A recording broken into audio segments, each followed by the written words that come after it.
कदीम जमाने की बात है कि एक गांव में अकरम खान नाम का एक ताजिर रहता था। अकरम खान की पहली बीवी का इंतकाल हो चुका था और उनके पीछे 2 मासूम बेटियां रह गई थीं।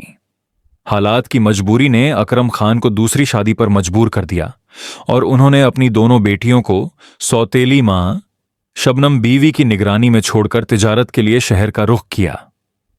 आज 3 साल बाद अकरम खान अपने गांव वापस आ रहे थे। घर के अंदर सौतेली मां शबनम बीवी ने दोनों बच्चियों फातिमा और मरियम को अपने सामने बुलाया और सख्त लहजे में कहा, सुन लो, तुम दोनों मेरी बात ध्यान से सुन लो। आज तुम्हारे अब्बा जान घर तशरीफ ला रहे हैं और उनकी आड़ से पहले घर के तमाम काम मुकम्मल होने चाहिए। समझ गई बात? अगर कोई काम अधूरा रहा तो फिर देख लेना, बाद में मुझसे शिकायत मत करना। जानती हो ना मेरी तबीयत, जब मुझे गुस्सा आता है तो किसी की नहीं सुनती। दोनों बहनों ने खौफजदा होकर सर झुका दिया। बड़ी बेटी फातिमा ने हिम्मत करके कहा, जी ठीक है, हम दोनों मिलकर सारे काम निपटा देंगी। बस एक गुजारिश है, आज हमें मत मारना और खाने को भी कुछ दे दो। कल से हम दोनों ने बस सूखी रोटी खाई है। शबनम बीबी ने आंखें दिखाकर कहा, आज शाम को खाना मिल जाएगा, मगर याद रखना ये सब बातें अपने अब्बा जान को मत बताना, वरना एक दिन भी इस घर में नहीं रहने दूंगी। इतने में बाहर से आवाज आई। शबनम बीबी फौरन बाहर दौड़ी। अकरम खान 3 साल बाद घर वापस आए थे। अरे कैसी हो तुम, और मेरी बेटियां कैसी हैं? नजर नहीं आ रही। सौतेली मां शबनम बीबी ने मुंह बनाकर कहा, तौबा है जी, आते ही अपनी बेटियों की याद आ गई आपको। मेरी तो जरा भी परवाह नहीं हुई आपको। मैं तो दिन रात घर के काम करके इस घर की नौकरानी बन गई हूं। एक शौहर था इस घर में मेरा, वह भी आते ही अपनी बेटियों का हाल पूछने लगा मुझसे। तो हाल बुरा हो गया है? आपकी बेटियों को क्या होना है? अकरम खान ने तसल्ली देते हुए कहा, अरे नहीं नहीं, ऐसी बातें क्यों सोच रही हो? घर में वह दोनों भी हैं तो उनके बारे में पूछना तो बनता है ना। शबनम बीवी बोली, हां सब जानती हूं। अच्छा रहने दो, आपकी बेटियां हो तो सारा दिन खेलने निकल जाती हैं, और जुबान तो तौबा तौबा। आपकी बड़ी बेटी फातिमा तो मुझे बात तक नहीं करने देती। तौबा तौबा, इतनी लंबी जुबान है उसकी, और इतनी बदतमीजी क्या ही बताऊं। यह सुनकर अकरम खान की पेशानी पर शिकन पड़ गई। क्या कहा तुमने? मेरी बेटियां बदतमीज हो रही हैं? कहां से सीखा यह सब? किसने इतना सर चढ़ा दिया? घर में क्या चल रहा है? आज ही पूछूंगा मैं उनसे। जो जवाब देना होगा देकर ही जाएंगी। मैं ऐसे चाल चलन बर्दाश्त नहीं करूंगा। शबनम बीबी ने जवाब दिया, हां जी, आप खुद पूछ लेना उनसे। मैं तो कुछ भी पूछती हूं तो झूठ बोल देती हैं। ना जाने झूठ बोलने की आदत कहां से लग गई है उन्हें। और तो और, अब क्या छुपाऊं आपसे, घर से चोरी भी करने लगी हैं। अकरम खान के कदम रुक गए। क्या चोरी? ये मैं क्या सुन रहा हूं? तुमने मेरी बेटियों की परवरिश नहीं की तो उन्हें तुम्हारे पास छोड़कर गया था। शबनम बीबी ने कहा, अरे जी, कहां की बात कर रहे हैं आप? वह तो मुझे मां समझती ही नहीं। कुछ भी पूछो कि कहां जा रही हो, तुम दोनों तो जवाब तक नहीं देती। और आप देखना, जब आप उनसे इन सब हरकतों के बारे में पूछेंगे तो देखना मुझे ही झूठा कहेंगी और घर भर की बातों से मेरा ही मुंह काला हो जाएगा। और जब मैं उन्हें मारकर या डांट कर यह सब गलत काम छोड़ने को कहती हूं तो गांव वाले कहते हैं कि सौतेली मां उन पर जुल्म करती हैं। अब आप ही बताइए, मैं करूं तो क्या करूं? अकरम खान ने गुस्से से हाथ हिलाते हुए कहा, बस बस, तुम्हें अब कुछ भी करने की जरूरत नहीं। जो करना होगा मैं खुद ही करूंगा, आने दो उन्हें। इधर दोनों बहनें जंगल में अपनी गाय चर रही थीं। तब बड़ी बहन फातिमा ने छोटी बहन मरियम से कहा, मरियम, बहुत शाम हो गई है, अब हमें घर जाना चाहिए। अब्बा जान भी पहुंच चुके होंगे, मैंने घास भी काट ली है। अम्मी से कहा भी था कि आज गाय को चराने हमें जंगल मत भेजो, मगर वो कब सुनती है हमारी। छोटी बहन मरियम ने फिक्रमंद आवाज में पूछा, दीदी, क्या हमारे अब्बा जान भी हमारे साथ ऐसा ही बर्ताव करेंगे जैसा हमारी सौतेली अम्मी करती हैं? अरे नहीं नहीं पागल, ऐसा क्यों सोच रही हो? हमारी अम्मी तो सौतेली हैं, मगर हमारे अब्बा जान तो हमारे अपने अब्बा जान हैं, ऐसा मत सोचो। हां दीदी, ये बात तो है, मगर मैंने सुना है कि अगर अम्मी मर जाएं और अब्बा जान दूसरी शादी करके सौतेली अम्मी घर ले आई तो समझो कि अब्बा जान भी सौतेले हो गए। नहीं नहीं, हमारे साथ ऐसा नहीं होगा। यकीन करो, आज हमारे अब्बा जान हमें देखकर बहुत खुश होंगे, तुम देख लेना। मगर सच तो यह था कि छोटी बहन मरियम बड़ी बहन से ज्यादा समझदार और ज़हीन थी। दोनों अपनी गाय लेकर अब घर की तरफ निकल पड़े। घर पर अकरम खान बेचैनी से चल फिर रहे थे। आने दो दोनों को, मैं खुद जाकर उनके कान खींच कर लाऊंगा। कहां मुंह काला करके घूम रही हैं? वो दोनों इस वक्त तक घर नहीं पहुंची। हद हो गई। बिल्कुल आने दो। आज मैं एक एक बात साफ कर दूंगा। आज मेरा आखिरी फैसला है। अब बस ये तमाशा या लापरवाही इस घर में जरा भी नहीं चलेगी, बिल्कुल भी नहीं। इतने में दोनों बहनें गाय लेकर घर पहुंची। अकरम खान ने उन्हें देखकर गुस्से में पूछा, कहां थी तुम दोनों? 3 साल बाद मैं आज इस घर में कदम रखता हूं और यहां आकर देखता हूं कि तुम दोनों घर पर ही नहीं। यही तहजीब सिखा कर रखी है। बाप लौट आया है और तुम्हें खबर तक नहीं। आज तो हद हो गई। अब आते ही तुम्हारी सारी हरकतों का हिसाब लेना पड़ेगा। बड़ी बेटी फातिमा ने डरते डरते कहा, अब्बा जान, हम तो अम्मी के कहने पर ही गाय को चरने जंगल गए थे, वरना हम कभी भी घर के बाहर नहीं जाते। फिर अम्मी ने आपको यह बात क्यों नहीं बताई? शबनम बीवी फौरन बोली, तौबा तौबा, कितनी झूठी हैं ये लड़कियां। तौबा तौबा, मैंने आपको पहले ही बता दिया था कि घर के पास इतना घास है और यह बेवजह गाय को लेकर जंगल चली गई। आजकल तो मैं हर रोज खुद ही गाय को चरने जाती हूं, मगर आज आपको दिखाने के लिए यह गाय लेकर जंगल चली गई थी। अब्बा जान, अम्मी झूठ कह रही हैं। छोटी बेटी मरियम ने रुक रुक कर रोते हुए मिन्नत की, अब्बा जान, हमने आज तक कभी अम्मी की इजाजत के बिना घर से बाहर कदम तक नहीं रखा। अम्मी, आप ऐसा क्यों बोल रही हैं? अब्बा जान को सच बता दीजिए ना। यह सुनकर अकरम खान ने सख्ती से हाथ उठाया। बस बस, खामोश हो जाओ तुम सब। अब जो फैसला करना होगा मैं खुद ही करूंगा। तुम दोनों अभी अपने कमरे में चली जाओ और सुबह तैयार रहना। मैं अपनी बेटियों को घुमाने ले चलूंगा और कल हम तुम्हारी फूफी के घर जाएंगे, ठीक है? यह सुनकर दोनों बहनों की आंखें खुशी से चमक उठीं। क्या वाकई अब्बा जान आप कितने अच्छे हैं। यह बात सुनकर फातिमा और मरियम दोनों बहुत खुश हो गई और सुबह का बेसब्री से इंतजार करने लगी। इधर सौतेली मां शबनम बीवी फिक्र में डूबी एक तरफ बैठ गई और खुद से सरगोशियां करने लगी। लगता है मेरे शौहर को मुझ पर शक हो गया है। ऊपर से ये मच्छर भी कुछ सोचने नहीं दे रहे। सुबह होने से पहले कुछ ना कुछ सोचना होगा। उसे यह खौफ था कि अब अकरम खान उसकी बातों पर यकीन नहीं कर रहा, इसीलिए वह अपनी बेटियों को सैर कराने ले जा रहा है। इसी फक्र में वह पूरी रात सो नहीं सकी। जैसे ही सुबह हुई, इधर दोनों बहनें फातिमा और मरियम तैयार होकर अपने वालिद के पास चली गई और दूसरी तरफ सारी रात ना सो पाने की वजह से सुबह सवेरे सौतेली मां शबनम बीवी की आंख लग गई। इसी वजह से उसे खबर ही नहीं हुई कि उसका शौहर अपनी बेटियों को लेकर कब घर से निकल गया। अब्बा जान, हम दोनों फूफी के घर जाने के लिए तैयार हैं। हम अम्मी को बताकर निकलते हैं। अकरम खान ने कहा, नहीं, तुम्हारी अम्मी सो रही हैं, अभी उन्हें जगाना मुफीद नहीं। चलो, मैं तुम दोनों के लिए शहर से कुछ कपड़े लाया था, भी साथ ले चलते हैं। तुम लोग फूफी के घर कुछ दिन रहोगे तो काम आएंगे। ठीक है अब्बा जान, ये तो बहुत अच्छा रहेगा। फिर फातिमा ने खुशी से पूछा, अब्बा जान, आप भी हमारे साथ फूफी के घर रुकेंगे ना? अकरम खान ने जवाब दिया, हां, मैं भी तुम दोनों के साथ फूफी के घर कुछ दिन रहूंगा। चलो, अब बातें बहुत हो गईं। अगर देर हो गई तो हम वहां पहुंच नहीं पाएंगे। ये कहकर अकरम खान अपनी दोनों बेटियों को लेकर घर से निकल पड़ा। न जाने उसके दिल में क्या चल रहा था। चलते चलते वो लोग घर से बहुत दूर निकल आए और जंगल की राह पर आ गए। छोटी बेटी मरियम ने घबराकर पूछा, अब्बा जान, हम कहां जा रहे हैं? इस तरफ तो फूफी का घर भी नहीं है। हम तो घर से बहुत दूर आ गए हैं। मुझे बहुत डर लग रहा है।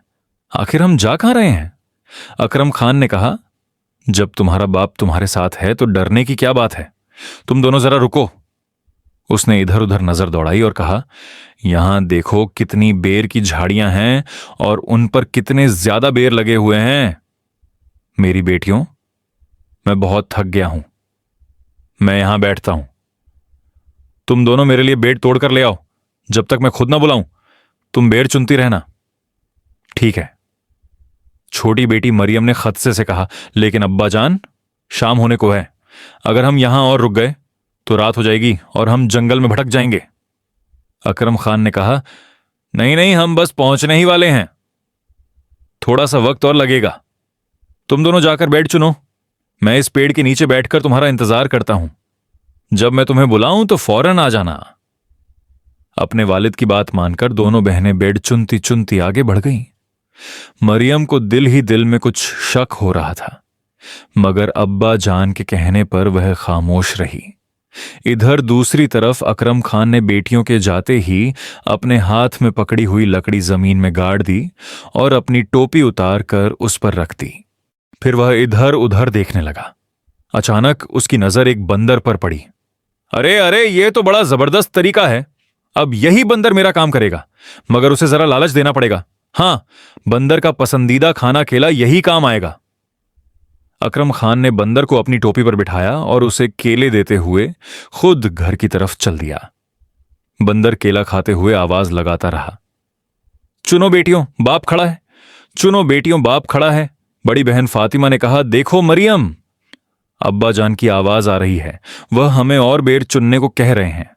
चलो, जब तक वह कह रहे हैं हम चुनती रहती हैं। दोनों बहनें काफी देर तक बेर चुनती रहीं और इधर बंदर भी आवाज लगाता रहा। जब बंदर ने आखिरी केला खा लिया तो एक केले का छिलका नीचे गिर गया और बंदर एकदम खामोश हो गया। अब दोनों बहनों ने महसूस किया कि अब्बा जान की आवाज आना बंद हो गई है। मरियम ने घबराकर कहा, फातिमा आपा, अब्बा जान की आवाजें नहीं आ रही। लगता है वह हमें वापस बुलाना चाहते हैं। बहुत देर हो गई है, अब तो रात होने को है। दोनों बहनें दौड़ती हुई उस जगह पहुंची जहां पेड़ के नीचे उनके वालिद बैठे थे, मगर वहां अपने वालिद की जगह एक बंदर को बैठा देखा। यह मंजर देखकर दोनों को सब कुछ समझ आ गया। मरियम की आंखों से आंसू बहने लगे। फातिमा आपा, आप सच कहती थी। हमारे अब्बा जान हमें इतनी दूर जंगल में छोड़ने ही आए थे और वह हमें छोड़कर चले गए। अब हम क्या करें, कहां जाएं? फातिमा ने हिम्मत बांधते हुए कहा, मुझे तो पहले ही शक था, मगर अब रोने से कुछ नहीं होगा। अब हमें अपनी मदद खुद करनी होगी। आओ, आज रात गुजारने के लिए कोई ठिकाना तलाश करते हैं। कोई शहजादा हमें महल में लेकर जाने नहीं आएगा। चलते चलते दोनों बहनें एक झोपड़ी के पास पहुंची। फातिमा ने हैरत से कहा, मरियम, यहां तो चूल्हा भी है। लगता है यहां कोई रहता है। अंदर चलकर देख लेते हैं।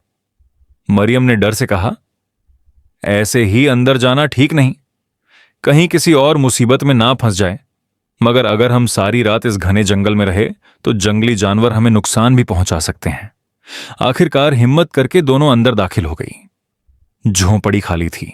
यह देखकर वे मुतमन हो गई और वहीं रात गुजारने लगी। यूं वक्त गुजरता गया। दोनों बहनें जंगल से फल लाती, बाजार में बेचती और उसी कमाई से अपनी जरूरतें पूरी करती। देखते ही देखते कई साल गुजर गए। अब दोनों बहनें जवान हो चुकी थीं और इतनी खूबसूरत थीं कि जो भी उन्हें देखता देखता ही रह जाता। एक दिन मरियम ने कहा, फातिमा, मैं जंगल थोड़ा दूर तक जा रही हूं ताकि ताजा फल ला सकूं। बाजार में अच्छी कीमत मिलेगी। मेरे आने तक आप खाना बना लेना। फातिमा ने जवाब दिया, लेकिन मरियम, मुझे भी आज बाजार जाना है और घर का राशन लाना है। मैंने कल ही कुछ फल तोड़ लिए थे, वह खराब हो जाएंगे। मरियम की आंखों में नमी आ गई। आपा, मेरा तो आपके सिवा कोई नहीं। जब मैं घर आती हूं और आप नहीं होती तो मुझे बहुत डर लगता है। मैं आपको खो देने से बहुत डरती हूं। फातिमा ने मोहब्बत से कहा, अरे तुम ऐसा क्यों सोचती हो? मेरा भी तो तुम्हारे अलावा कोई नहीं। मैं तुम्हें छोड़कर कहां जाऊंगी, बताओ तो सही। और अगर कभी कहीं दूर जाना भी पड़ गया तो तुम्हें बताकर ही जाऊंगी ना। फातिमा ने कुछ सोचते हुए आगे कहा, और अगर कभी ऐसा हो कि मैं तुम्हें बताए बिना चली जाऊं तो यकीन रखो ऐसा कभी नहीं होगा। मगर अगर खुदा ना ख्वास्ता ऐसा हो भी गया तो मैं तुम्हारे लिए कोई निशानी जरूर छोड़कर जाऊंगी।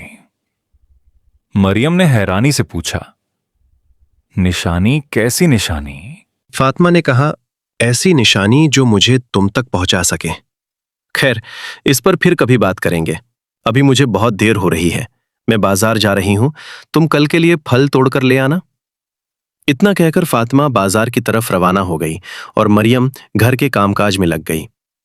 फातिमा इतनी खूबसूरत थी कि जब वो बाजार जाती तो रास्ते में एक चादर से अपना चेहरा ढांप लेती ताकि किसी की नजर उस पर ना पड़े। इत्तेफाक से उसी रियासत का बादशाह भी उस दिन जंगल में शिकार के लिए निकला हुआ था। बादशाह सुबह से शाम तक शिकार की तलाश में जंगल में भटकता रहा कि अचानक उसकी नजर एक खरगोश पर पड़ी। वजीर ने कहा, हुजूर, सुबह से शिकार के लिए निकले हुए हैं, भूख से जान निकल रही है, ये शिकार हाथ से नहीं जाना चाहिए। जी हुजूर, बेफिक्र रहे, मैं आज इसी खरगोश का शिकार करके रहूंगा। ये कहकर वजीर ने तीर चलाना शुरू किया और कई कोशिशों के बाद आखिरकार एक तीर जाकर खरगोश को लग ही गया। बादशाह खुश होकर बोले, वाह वजीर साहब वाह, आपने तो कमाल कर दिया। जल्दी जाओ, इसे उठाकर लाओ और पकाने का बंदोबस्त करो। मैं यहीं उस पेड़ के नीचे इंतजार करता हूं। जी हुजूर, अभी इंतजाम करता हूं। वजीर ने न बाएं देखा न दाएं, खरगोश उठाया और आग की तलाश में जंगल में भटकने लगा। अरे ये क्या, जंगल में आग कहां से मिलेगी? अब इसे पकाऊं तो कैसे? अचानक वजीर की नजर एक झोपड़ी पर पड़ी जहां से धुआं उठ रहा था। अरे, जंगल में इतनी खूबसूरत लड़की और लगता है खाना पका रही है। बेहतर है खरगोश यहीं पका ले। मगर ये यहां अकेली क्या कर रही है?